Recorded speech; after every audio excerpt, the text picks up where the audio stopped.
1971 সালে আমাদের দ্বিতীয় স্বাধীনতার আগে, মানে 1971 দ্বিতীয়, 47 আমাদের প্রথম স্বাধীনতা, 71 দ্বিতীয়, আর 24 তৃতীয় স্বাধীনতা। এবং 1971-এর এই দ্বিতীয় স্বাধীনতার আগে এবং পরে শেখ মুজিবের রাজনৈতিক জীবন পর্যালোচনা করলে আমরা একটা ইন্টারেস্টিং বৈপরীত্য দেখতে পাই। পাকিস্তান আমলে তিনি ধীরে ধীরে হয়ে ওঠেন গণতান্ত্রিক আন্দোলনের নেতা। দাবি করা হয় যে তিনি গণতান্ত্রিক আন্দোলন করে বাঙালি জাতিসত্তার মর্মবাণী অনুধাবন করতে সহায়তা করছেন। এটা ঠিক যে তিনি 6 দফার আন্দোলন করছিলেন। তার প্রথম দফাতেই ছিল একটা গণতান্ত্রিক শাসন পদ্ধতির প্রবর্তন দাবি করা। সেই দফায় বলা হয়েছিল লাহোর প্রস্তাবের ভিত্তিতে সংবিধান রচনা করে পাকিস্তানকে একটি ফেডারেশনে পরিণত করতে হবে, যেখানে সংসদীয় পদ্ধতির সরকার থাকবে এবং প্রাপ্তবয়স্ক নাগরিকদের ভোটে নির্বাচিত আইন পরিষদ সার্বভৌম হবে। সুতরাং দেখা যাচ্ছে শেখ মুজিব প্রথম স্বাধীনতা যুদ্ধের আগে সংসদীয় পদ্ধতির পক্ষে ওকালিত করছিলেন এবং জাতির কাছে নিজেকে উপস্থাপিত করছিলেন গণতান্ত্রিক সংগ্রামের নেতা হিসাবে। 71-এর স্বাধীনতার পরে বাংলাদেশবাসী কি লক্ষ্য করলো?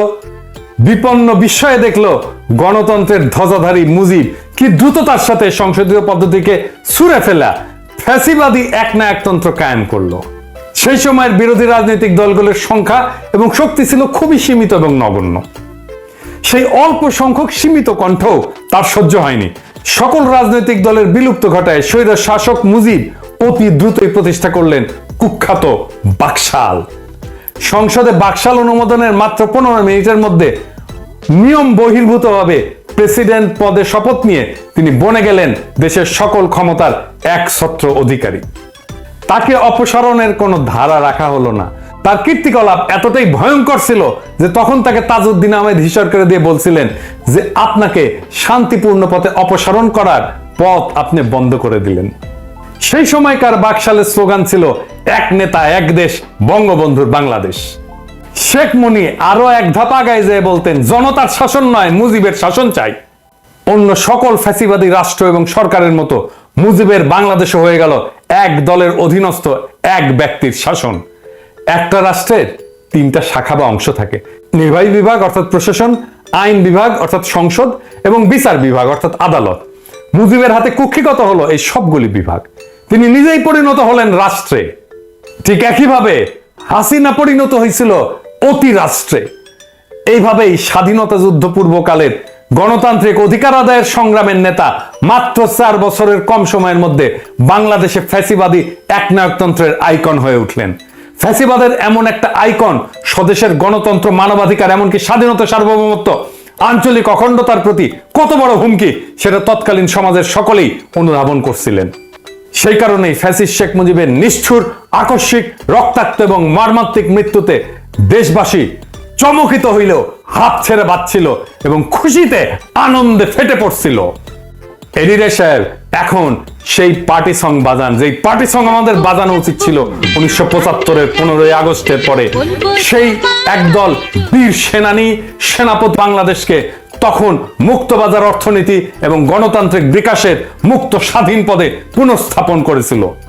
এদের সকলেই ছিলেন 71-এর স্বাধীনতা সংগ্রামে অংশগ্রহণকারী বীর মুক্তিযোদ্ধা।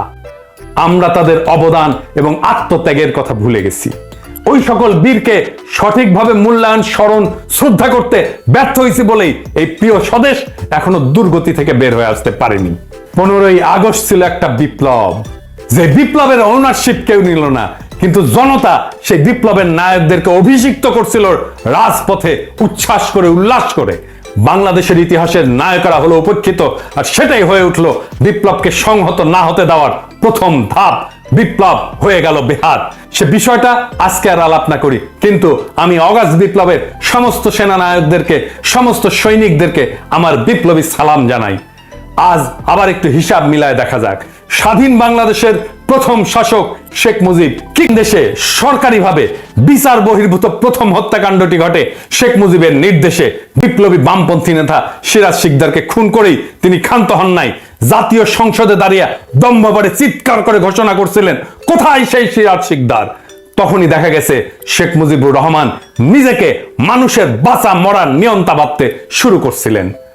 বিপ্লবী সিরাজ শিকদারকে খুন করার মধ্যে দিয়ে মুজিব বিচার বহির্ভূত হত্যা এবং খুন গুমের কালো হাত উদ্যত করছিলেন।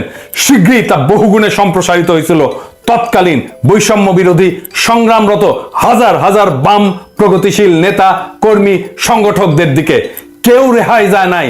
জাসদ থেকে শুরু করে সিপিবি আদর্শবান এমন সকল যুবকেরা তখন বিশ্বাস করত মুজিব জাতির সাথে প্রতারণা করছে, স্বাধীনতা যুদ্ধের মূল উদ্দেশ্যগুলি বিসর্জন দিছে, বিশেষ করে একটি সাম্যভিত্তিক গণতান্ত্রিক সমাজ প্রতিষ্ঠার লক্ষ্যের সাথে বিশ্বাসঘাতকতা করে ক্ষমতা কুক্ষিগত করছে।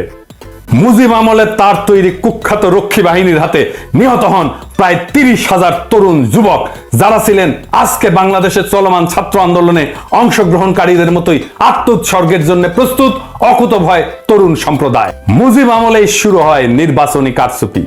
1973 সালে বাংলাদেশে প্রথম সংসদ নির্বাচন অনুষ্ঠিত হয়। সেই নির্বাচন কেমন হয়েছিল তা জানার জন্য আবুল মনসুর আহমেদের কাছ থেকে শুনি। উনি লিখতেছেন, শেখ মুজিব প্রবীণ ও দক্ষ পার্লামেন্টেরিয়ানদেরকে পার্লামেন্টে ঢুকিতে না দিবার জন্য সর্বশক্তি নিয়োগ করিলেন। আমি দেখিয়া খুবই আতঙ্কিত ও চিন্তাযুক্ত হইলাম যে নির্বাচন চলাকালে আওয়ামী নেতৃবৃন্দ অপোজিশনের প্রতি যে মনোভাব অবলম্বন করিয়াছিলেন সেটা সাময়িক অবিবেচনা প্রসূত ভুল ছিল না। তারা যেন নীতি হিসাবেই এই পন্থা গ্রহণ করিয়াছিলেন। নির্বাচনের ফলে অপোজিশন একরূপ শূন্যের কোঠায় পৌঁছাইছিল। আবুল মনসুর আহমেদ ইনি ছিলেন শেখ মুজিবের রাজনৈতিক গুরু এবং আমাদের মাহফুজা নামের বাবা। সে নিশ্চিতভাবে জিততো, আওয়ামী লীগ নিশ্চিতভাবে জিততো বা সংখ্যাগরিষ্ঠ হইতো, তাও কেন এই ঘৃণিত কারচুপি সে করলো? এটা নিয়ে অনেকেই বিস্মিত হয়েছিলেন, কিন্তু উত্তর পান নাই। আজ আমরা সেই উত্তর শুনবো। কেন নিশ্চিত বিজয় যেন কারচুপির পথে শেখ মুজিব অগ্রসর। এই নির্বাচনে আওয়ামী লীগ পাইছিল 300-র মধ্যে 292টা। 10টা সিটের কম পাইলে সরকারিভাবে পার্লামেন্টে বিরোধী দল হওয়া যায় না। ফলে বাংলাদেশে মুজিবের প্রথম এবং একমাত্র নির্বাচনে সৃষ্ট পার্লামেন্টে কোনো বিরোধী দল ছিল না। এটা আমরা কেউ জানি না। পরবর্তীতে একদলীয় ব্যবস্থা প্রবর্তনের প্রাথমিক পদক্ষেপ ছিল এটা। তার মানে সামান্যতম সংসদীয় বিরোধিতা সে টলারেট করবে না। সেই জন্যই সে নীতি হিসেবে গ্রহণ করছিল, যে তা নিশ্চিত হওয়া সত্ত্বেও বিপুল ব্যাপক কারচুপির মাধ্যমে সংসদে 292টা আসন নেওয়া যেন কোনোভাবে কোন সংসদীয় বিরোধী দল না থাকে। একই কাজ করছিল আমাদের গত জার্মি নির্বাচনে হাসিরাম, মুজিবের মাইয়া। মুজিবের আরেকটা কুকর্ম ছিল লুটপাটের রাজত্ব কায়েম করা। তার দল পরিবারের লোকজন দুস্থ অসহায় সংখ্যালঘুদের সহায় সম্পত্তি, বাড়িঘর দখল, রেশন কার্ড, পারমিট বাণিজ্য, চোরাচালান, খাদ্যদ্রব্যের মজুতদারি, এই সমস্ত অপরাধমূলক কাজকে মূল অর্থনৈতিক এবং বাণিজ্যিক কর্মকাণ্ড হিসেবে প্রতিষ্ঠা করছিল। তখনকার রাজধানী ঢাকার দুর্দশাগ্রস্ত এক রাতে তার বড় ছেলে শেখ কামাল সাঙ্গপাঙ্গ নিয়ে দেশের কেন্দ্রীয় ব্যাংক এলাকায় মানে মতিঝিল এলাকায় পুলিশের গুলি খায় হাসপাতালে ভর্তি হয়েছিল। কি করতে গেছিল আপনারাই বুঝে নেন। ডাকসুর নির্বাচন পর্যন্ত নিশ্চিত হার যায় না, ব্যালট বাক্স ছিনতাই করছিল। এই শেখ কামাল শেখ মুজিবের কুপুত্র একটা ঝুট খোলা জিপ নিয়ে দাপায় বেড়াইতো তার গুন্ডা বা সঙ্গীদের নিয়ে সারা ঢাকা, যারে পাইতো তারাই তারা করতো। আহমেদ সফারে তারা করছিল নিউ মার্কেট এলাকায়, তারা করছিল আহমেদ সফা, জান নিয়ে দৌড় দিছিল এই শেখ কামাল। শেখ মুজিব গোপালগঞ্জ থেকে আসা সামন্ত প্রভুর মতো করে দেশ চালাইতে চাইছিল। তিনি হয়তো নিজেকে গোপালগঞ্জের রাজবংশের প্রতিদ্বন্দ্বী মুসলিম শাসক মনে করতেন। এমনই ছিল তার জ্ঞান গরিমার সর্বোচ্চ স্তর। কোনো লেখাপড়া জানতো না, কিছু লেখাপড়া করে না। তার সাথে জেল খাটছে এরকম একজনের কাছ থেকে আমি শুনছি, আমি আর নাম না কই, আর কয়াই দিই, ওই যে মূলধারা 71-এর লেখক।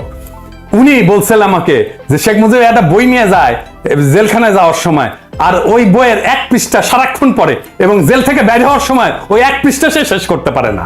ও দেখায়, কেউ আসলে দেখা বই খুলে দেখায় যে আমি বই পড়িচ্ছি, আর ওই এক পৃষ্ঠা সে জীবনে শেষ করতে পারে না। এই হচ্ছে ওর জ্ঞান গরিমার স্তর। মুজিবের অর্থনৈতিক নীতি দেশকে এতই ভয়ঙ্কর পরিস্থিতির মধ্যে ফেলছিল যে 1974 সালে বাংলাদেশ এক ভয়াবহ দুর্ভিক্ষে পতিত হয়েছিল। মুজিব সৃষ্ট সেই দুর্ভিক্ষে কয়েক লক্ষ দরিদ্র পীড়িত নিঃস্ব নিরীহ মানুষ মৃত্যুবরণ করছিল, আর দারিদ্র্যের সীমানার নিচে পতিত হয়েছিল 65% বেশি মানুষ।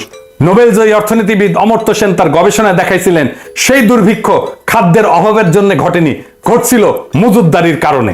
আর মুজিব কতই নির্লজ্জ, এই দুর্ভিক্ষের সময় সে তার ডাইনিং টেবিল সাজায় 14 পদের খাবার দিয়ে সে লাঞ্চ করত, সেটা আবার পত্রিকাতেও ছাপা হইতো।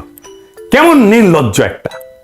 এমন পরিস্থিতিতে মুজিব যখন দেখলো যে সমাজ এবং দেশে প্রতিবাদ বিক্ষোভ ক্রমশ বেড়ে যাচ্ছে, তখন যৎসামান্য গণতান্ত্রিক ব্যবস্থা বা পরিসর যা অবশিষ্ট ছিল তাও খেয়ে ফেললেন।